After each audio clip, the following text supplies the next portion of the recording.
നബിയനാ റസൂലുള്ളാഹി സ്വല്ലല്ലാഹു അലൈഹി വസല്ലം ലമ്മാ മർറ ബിഖൗമിൻ, ഒരു സമൂഹത്തിന്റെ അരികിലൂടെ അല്ലാഹുവിന്റെ റസൂൽ നടന്നു നീങ്ങവേ അല്ലാഹുവിന്റെ റസൂൽ ആ സമൂഹത്തോട് പറയുകയാണ്, തഖല്ലലൂ തഖല്ലലൂ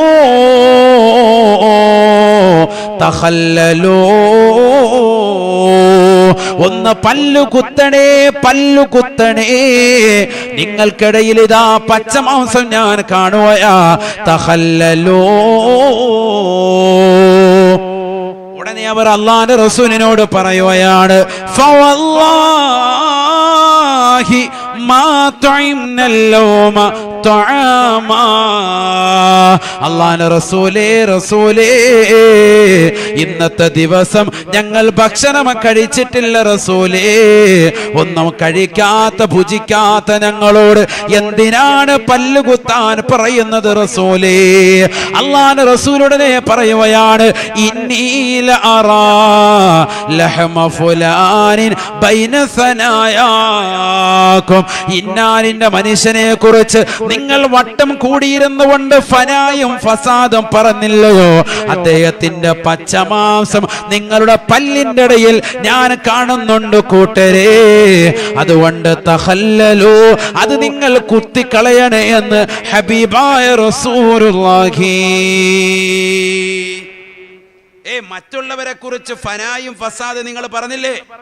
ഇന്നാലിന്ന മനുഷ്യനെ കുറിച്ച് നിങ്ങൾ ഫനാ പറഞ്ഞില്ലേ? ആവശ്യമില്ലാത്ത പറഞ്ഞില്ലേ? അദ്ദേഹത്തിന്റെ പച്ചമാംസം നിങ്ങളുടെ പല്ലിന്റെ ഇടയിൽ ഞാൻ കാണുന്നുണ്ട്, അതാണ് നിങ്ങളോട് കുത്തിക്കളയാൻ പറഞ്ഞത്. അല്ലാതെ വയറ് നിറച്ചിട്ട് പൊറോട്ടയും ബീഫും കഴിച്ചതിന്റെ കഥയല്ല. തഖല്ലലൂ, അതുകൊണ്ട് പല്ലൊന്നു കുത്തണേ സയ്യിദുനാ റസൂലുള്ളാഹി. അങ്ങനെയാണെങ്കിൽ നമ്മുടെ കയ്യിൽ എപ്പോഴും പല്ല് കുത്തുന്ന ഒരു സാധനം വേണ്ടി വരും. കുത്താനേ നേരം ഉണ്ടാവുള്ളൂ, പോടുകൊണ്ട് രക്ഷയില്ല. കാരണം എന്താ, എപ്പോഴും ഇത് തന്നെ. നിസ്കരിക്കാൻ വന്നാൽ പോലെ അതാ പറഞ്ഞത്, ഉപയോഗിക്കാൻ വന്നാൽ രാവിലെ നേരം വെളുത്ത് മൈൻഡെല്ലാം ക്ലിയർ ചെയ്തെന്നാ കരുതുന്നത്. രാവിലെ പ്രഭാതത്തിൽ വളരെ റാഹത്താണെന്നാണ്. നിസ്കരിച്ചിട്ട് വേഗം പോയി കടയിൽ പോയിരുന്നിട്ട് അങ്ങോട്ട് തുറക്കുന്നാക്ക്, എൻ്റെ പൊന്നോ തീർന്ന് ഇതാവസ്ഥ. രാവിലെ വന്നതിൻ്റെ ഉദ്ദേശം തന്നെ എന്താ? കടയിൽ പോയിട്ട് രണ്ട് പറയണം. മൂപ്പര് സംസാരിക്കുമ്പോൾ അങ്ങ് സംസാരിക്കുക. അല്ലാഹു നമ്മളെ കാത്തിരി സംരക്ഷിക്കട്ടെ.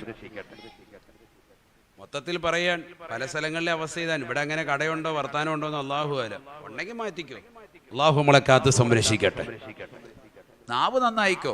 മയ്യൽമല്ലി മാ ബൈന ലിഹ്യൈഹി വമാ ബൈന ഫഖദി അൽമല്ലഹുൽ ജന്ന.